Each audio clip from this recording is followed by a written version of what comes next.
അസ്സലാമു അലൈക്കും വറഹ്മത്തുള്ളാഹി വബറകാതുഹു. ബിസ്മില്ലാഹിർ റഹ്മാനിർ റഹീം. അൽഹംദുലില്ലാഹി വസ്സലാത്തു വസ്സലാമു അലാ റസൂലില്ലാഹി വഅലാ ആലിഹി വസ്വഹ്ബിഹി അജ്മഈൻ. അമ്മാ ബഅദ്. റബ്ബി ഇശ്റഹ് ലി സദ്രി വയസ്സിർ ലി അംരി വഹ്ലുൽ ഉഖ്ദത മിൻ ലിസാനി യഫ്ഖഹു ഖൗലി. സഹോദരങ്ങളെ, ഒരു പ്രായമുള്ള മനുഷ്യൻ, അയാളൊരു നദിയിലൂടെ ഇങ്ങനെ ബോട്ടിൽ സഞ്ചരിച്ചു കൊണ്ടിരിക്കുകയാണ്. അയാൾ മീൻ പിടിക്കുന്നുണ്ട്. ഒരുപാട് സമയത്തിന് ശേഷം അയാൾ തിരിച്ചെത്തിയ നേരത്ത് ഒരാൾ ചോദിച്ചു, നിങ്ങൾക്ക് ഈ ഫിഷിങ്, മീൻ പിടിക്കുന്ന അത്ര ഇഷ്ടമാണോ? അപ്പോൾ അയാൾ പറഞ്ഞു, എനിക്ക് മീൻ പിടിക്കുന്നതിൽ യാതൊരു താല്പര്യമില്ല. ഞാൻ ഇത്രയും നേരം അവിടെ ചിലവഴിക്കുന്നത് എനിക്ക് ആ നദിയും അതേപോലെ തന്നെ ആ തീരത്തുള്ള കാഴ്ചകളും ആ സൂര്യാസ്തമയവും അതെല്ലാം ഞാൻ അങ്ങേയറ്റം എൻജോയ് ചെയ്യുന്നുണ്ട്. ആ ഫിഷിങ്, അതായത് മീൻ എനിക്ക് കിട്ടുന്നത് അതിലുള്ള കേവലം ബോണസ് മാത്രമാണ്. എന്നെ സംബന്ധിച്ചിടത്തോളം പ്രയോറിറ്റി ആ കാഴ്ചകളും അതേപോലെ തന്നെ ആ റൈഡാണ് അയാൾ എൻജോയ് ചെയ്യുന്നത്. ഈ സംഭവത്തിന് ശേഷം ഒരു പണ്ഡിതൻ സൂചിപ്പിക്കുന്നുണ്ട്, വിശ്വാസി, പ്രാർത്ഥനയോടുള്ള ഒരു വിശ്വാസിയുടെ നിലപാട് ഈ രൂപത്തിലായിരിക്കണം. അതായത് ഉത്തരം കിട്ടുന്നതിനേക്കാൾ അവന് എൻജോയ് ചെയ്യേണ്ടത് അള്ളാഹുമായിട്ടുള്ള സംഭാഷണമാണ്. ചേർത്ത് വായിക്കേണ്ട പ്രാർത്ഥനയുമായി ബന്ധപ്പെട്ട ഉമർ ഇബ്നുൽ ഖത്താബ് റളിയല്ലാഹു അൻഹുവിൻ്റെ അതിമനോഹരമായിട്ടുള്ളൊരു പ്രസ്താവന. അദ്ദേഹം പറയുന്നുണ്ട്, ഇന്നീല അഹ്മിലു ഹമ്മൽ ഇജാബ വ ഇന്നമ അഹ്മിലു ഹമ്മദ് ദുആ. എൻ്റെ പ്രാർത്ഥനയ്ക്ക് ഉത്തരം ലഭിക്കുമോ ഇല്ലേ എന്നുള്ളത് എനിക്ക് വിഷയമല്ല. അതിനെ സംബന്ധിച്ച് ഞാൻ ചിന്തിക്കുന്നു പോലില്ല. അത് പകരം എനിക്ക് ആ പ്രാർത്ഥിക്കാനുള്ള അവസരം അല്ലെങ്കിൽ അതിനുള്ള കഴിവ് എനിക്ക് ലഭിക്കോ ഇല്ല എന്നുള്ളത്, അത് മാത്രമാണ് എൻ്റെ വിഷയം. അതിനെ സംബന്ധിച്ച് മാത്രമാണ് ഞാൻ ചിന്തിക്കുന്നത്. കാരണം ഫഇദാ ഉൽഹിംതു ദുആ ഫഇന്നൽ ഇജാബത മഅ. അതായത് എനിക്ക് അതിനുള്ള കഴിവ് അള്ളാഹു നൽകിയിട്ടുണ്ടെങ്കിൽ അതിനർത്ഥം തീർച്ചയായിട്ടും അള്ളാഹു എനിക്ക് എന്തോ നൽകും, അല്ലെങ്കിൽ നൽകാൻ അള്ളാഹുവിന് ഉദ്ദേശമുണ്ട് എന്നുള്ളത് മാത്രമാണ്. സുബ്ഹാനല്ലാഹ്, അത്ര ആഴത്തിലുള്ള പ്രസ്താവനയാണ്. ആ പ്രാർത്ഥനയുടെ അകക്കാമ്പ് ഉൾക്കൊള്ളുന്ന സമയത്ത് ഈ ഒരു പ്രസ്താവനയുടെ മാധുര്യം നമുക്ക് തിരിച്ചറിയാൻ സാധിക്കുകയുള്ളൂ. ആ പ്രാർത്ഥന എന്നുള്ളത് നമ്മുടെ ഉടമയുമായിട്ടുള്ള സംഭാഷണമാണ്. അതായത് നമ്മുടെ മാത്രം സൃഷ്ടാവല്ല, ഈ പ്രപഞ്ചത്തെ മുഴുവൻ സംവിധാനിച്ച ഉടമയുടെ മുമ്പിൽ അടിമ കൈ ഉയർത്തുകയാണ്. ഇപ്പോൾ നമ്മൾ വലില്ലാഹി മസലുൽ അല, അപ്പോൾ നമ്മൾ ഏറ്റവും ഇഷ്ടപ്പെടുന്ന, ഈ ലോകത്ത് നമ്മളേറെ ഇഷ്ടപ്പെടുന്ന ഒരു സെലിബ്രിറ്റിയുടെ മുമ്പിൽ ഒരു 10 മിനിറ്റ് ചെലവഴിക്കാൻ അയാൾ നമുക്ക് അവസരം നൽകുകയാണെങ്കിൽ, അതിനകത്തെ നിരവധി വീഡിയോകൾ നമ്മൾ കാണാറുണ്ട്, അയാളുടെ മുമ്പിൽ എത്തുന്ന സമയത്ത് അവർക്ക് എന്ത് സംസാരിക്കണം എന്നറിയില്ല. ആ ഒരു സന്തോഷം അല്ലെങ്കിൽ ആ ഒരു മൊമെൻറ്റിന് അത്രയേറെ അവർ വാല്യൂ അല്ലെങ്കിൽ അവർ വില കൽപ്പിക്കുകയാണ്. അവർക്ക് സംഭാഷണം മുറിഞ്ഞു പോവാണ്.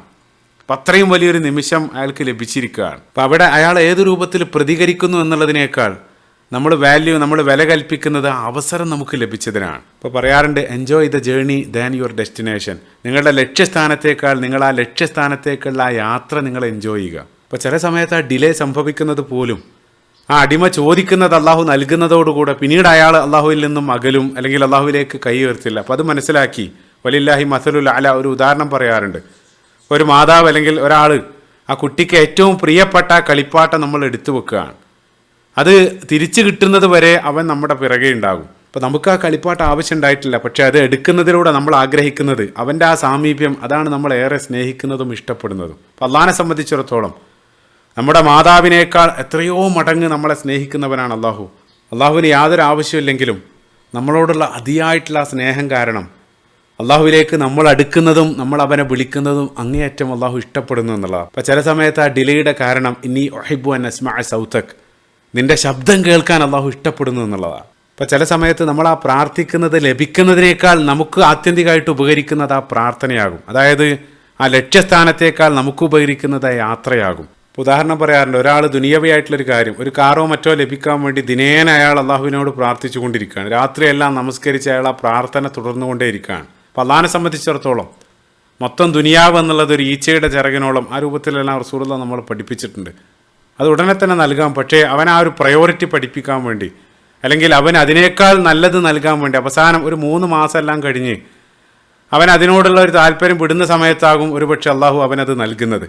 അപ്പം അവൻ ആ കാറ് ലഭിക്കുന്നതിനേക്കാൾ അവന് ഉപകരിച്ചിട്ടുണ്ടാവുക അതിനുവേണ്ടി അവന് നടത്തിയ ശ്രമം, ആ 3 മാസത്തെ പ്രാർത്ഥനയാകും അവൻ ഏറ്റവും വലിയ ഹൈറായിട്ട് അവിടെ തിരിച്ചു ലഭിച്ചിട്ടുണ്ടാവുക. അത് നൽകാൻ വേണ്ടിയാകും ആ ഒരു ഡിലേ സംഭവിച്ചത് തന്നെ. അപ്പം നമ്മുടെ പ്രയോറിറ്റി പഠിപ്പിക്കാൻ, അല്ലെങ്കിൽ നമുക്ക് ആ ചോദിക്കുന്നതിനേക്കാൾ ബെറ്റർ നൽകാൻ വേണ്ടിയാകും ഒരുപക്ഷെ ചില സമയത്ത് ആ ഡിലേ സംഭവിക്കുന്നത്. അപ്പം തുടക്കത്തിൽ പറഞ്ഞ ആ ഒരു പ്രസ്താവനയിലേക്ക് തന്നെ തിരിച്ചു വരാൻ, അള്ളാഹു എങ്ങനെ പ്രതികരിക്കുന്നു എന്നുള്ളതിനേക്കാൾ അള്ളാഹുവിനോട് ചോദിക്കാനുള്ള ആ ഒരു അവസരം ലഭിക്കുന്നതിലാണ് കാര്യം. അപ്പോൾ സലഫ് സ്വാലിഹുകൾ പറയാറുണ്ട്, മതാ അത്ലഖല്ലാഹു ലിസാനക ത്വലബ് ഫഅലം അന്നഹു യുരീദു അൻ യുഅതീക്. നിന്റെ ആ നാവ് ചലിപ്പിക്കാൻ അല്ലെങ്കിൽ നിനക്ക് ചോദിക്കാനുള്ള അവസരം അള്ളാഹു നിനക്ക് നൽകിയിട്ടുണ്ടെങ്കിൽ നീ അറിയണം, നിനക്ക് എന്തോ ഒന്ന് നൽകാൻ അള്ളാഹു ഉദ്ദേശിക്കുന്നുണ്ട്. അപ്പോൾ ഈ ഒരു സമീപനം നമ്മൾ ചെയ്യുന്ന എല്ലാ സൽക്കർമ്മത്തോടും നമ്മൾ സ്വീകരിക്കുകയാണെങ്കിൽ, അതായത് ആ കർമ്മത്തിലൂടെ ഏത് രൂപത്തിൽ എന്നായിരിക്കും എനിക്ക് തിരിച്ച് ലഭിക്കുക എന്നതിനേക്കാൾ ആ കർമ്മം ചെയ്യാനുള്ള ആ തൗഫീക്ക് അവസരം അള്ളാഹു നൽകി എന്നുള്ളതിലാണ് വലിയ കാര്യം. അതാണ് വലിയ സൗഭാഗ്യം. ഇപ്പോൾ ഉദാഹരണത്തിന് സമ്പത്തിനെ സംബന്ധിച്ച് പറയാറുണ്ട്. സമ്പത്ത് ഒരാൾ അള്ളാഹിൻ്റെ മാർഗത്തിൽ ചെലവഴിക്കുന്ന സമയത്ത് എനിക്ക് റിട്ടേൺ എത്ര കിട്ടും, എന്ന് കിട്ടും, ആ രൂപത്തിലൊന്നും ചിന്തിക്കാതെ ആ നൽകാനുള്ള മനസ്സ് അള്ളാഹു നൽകിയത്, അതിലാണ് നമ്മൾ സന്തോഷിക്കേണ്ടത്. കാരണം ആ മനസ്സ് ഒരാൾക്ക് അള്ളാഹു നൽകിയിട്ടുണ്ടെങ്കിൽ അയാൾ സ്പെഷ്യലാണ്. കാരണം അത് കൂടുതൽ ആൾക്കൊന്നും ലഭിക്കാത്തതാണ്. ആ രൂപത്തിലുള്ള ഒരു മനസ്സ് ഒരാൾക്ക് അള്ളാഹു നൽകിയിട്ടുണ്ടെങ്കിൽ ഒരു കാര്യം ഗ്യാരണ്ടിയാണ്, അള്ളാഹു അതിനേക്കാൾ നല്ലത് എന്തോ അയാൾക്ക് തിരിച്ചു നൽകാൻ ഉദ്ദേശിക്കുന്നുണ്ട്. അതുകൊണ്ട് മാത്രമാണ് ആ ഒരു അവസരം അള്ളാഹു നൽകിയത്. അപ്പം അത് ഏത് രൂപത്തിലായിരിക്കും, എപ്പോഴായിരിക്കും എന്നുള്ളതിനെ സംബന്ധിച്ച് നമ്മൾ ചിന്തിക്കാൻ പോകേണ്ടതില്ല. അത് എപ്പോൾ ഏത് രൂപത്തിൽ നൽകണമെന്ന് നമ്മളെക്കാൾ അറിയാവുന്ന അള്ളാഹുവിന് അറിയാമെന്നുള്ളതാണ്. പക്ഷെ അത് ലഭിക്കും എന്നുള്ളത് ഗ്യാരണ്ടീഡാണ്. കാരണം അതുകൊണ്ട് മാത്രമാണ് ആ ചോദിക്കാനുള്ള അവസരം അള്ളാഹു നിനക്ക് നൽകിയത്. ആ രൂപത്തിൽ അത് പ്രാർത്ഥനയെ സംബന്ധിച്ചും സമാനമായിട്ട് നമ്മൾ മനസ്സിലാക്കേണ്ടതുണ്ട് എന്നുള്ളതാണ്. ഈ ഒരു പോയിന്റ് ശ്രദ്ധയിൽപ്പെട്ടത്, ഇപ്പോൾ നമ്മൾ റമദാനിൽ ആ ജുസുവുമായി ബന്ധപ്പെട്ടുള്ള ആ സീരീസ് ചെയ്യുന്നതിനിടയിൽ വളരെ ശ്രദ്ധേയമായിട്ടൊരു കാര്യം, സുബ്ഹാനല്ലാഹ്, നമ്മൾ പരിശുദ്ധ ഖുർആൻ ആദ്യത്തിൽ തന്നെ ഒരു പ്രാർത്ഥന സൂറത്തുൽ ഫാത്തിഹയിൽ ഹിദായത്ത് ചോദിച്ചുകൊണ്ടുള്ള പ്രാർത്ഥനയാണ്. ഇഹ്ദിനസ് സിറാത്തൽ മുസ്തഖീം. ആ ചോദിച്ചുകൊണ്ടുള്ള പ്രാർത്ഥന പിന്നീട് നമ്മൾ പേജ് മറിച്ച് സൂറത്തുൽ ബഖറയിലേക്ക് വരുന്ന സമയത്തും പ്രാർത്ഥനകൾ, അതിലെ പ്രധാനപ്പെട്ട തീമുകളിലൊന്ന് പ്രാർത്ഥനയാണ്. ഇബ്രാഹിം നബി അലൈഹി സ്വലാത്തു വസ്സലാമയുടെ പ്രാർത്ഥനയുണ്ട്.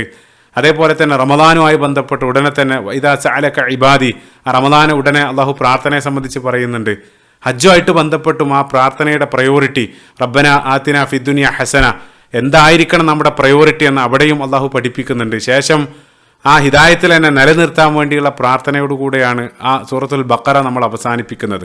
ശേഷം സൂറത്തു ആലി ഇമ്രാനിലേക്ക് പോകുന്ന സമയത്തും സൂറത്തു ആലി ഇമ്രാൻ്റെയും ആദ്യത്തിൽ ആ ഹിദായത്തിൽ നിന്ന് വഴിതെറ്റിക്കുന്നതിനെ സംബന്ധിച്ച് റബ്ബന ലാ തുസിയ ഖുലൂബന ബഅദ ഇദ് ഹദൈതന, അതേപോലെ തന്നെ ആ സൂറത്തിന്റെ സെൻട്രൽ തീമുകളിലൊന്ന് ഒരു പ്രാർത്ഥനയാണ്. അതായത് മറിയം സലാമുൻ അലൈഹ അവരുടെ മാതാവിന്റെ പ്രാർത്ഥന, സക്കരിയ നബി അലൈഹി സ്വലാത്തു വസ്സലാമയുടെ പ്രാർത്ഥന, ശേഷം സുദീർഘമായിട്ടുള്ള ഒരു പ്രാർത്ഥനയിലൂടെയാണ് ആ സൂറത്തു ആലി ഇമ്രാനും അവസാനിക്കുന്നത്. അപ്പോൾ പരിശുദ്ധ ഖുർആന്റെ ആദ്യത്തിൽ തന്നെ ആ പ്രാർത്ഥന, അതിന്റെ പ്രയോറിറ്റി എല്ലാം വളരെ കൃത്യമായിട്ട് അള്ളാഹു നമ്മളെ പഠിപ്പിക്കുന്നുണ്ട്. സുബ്ഹാനല്ലാഹ്.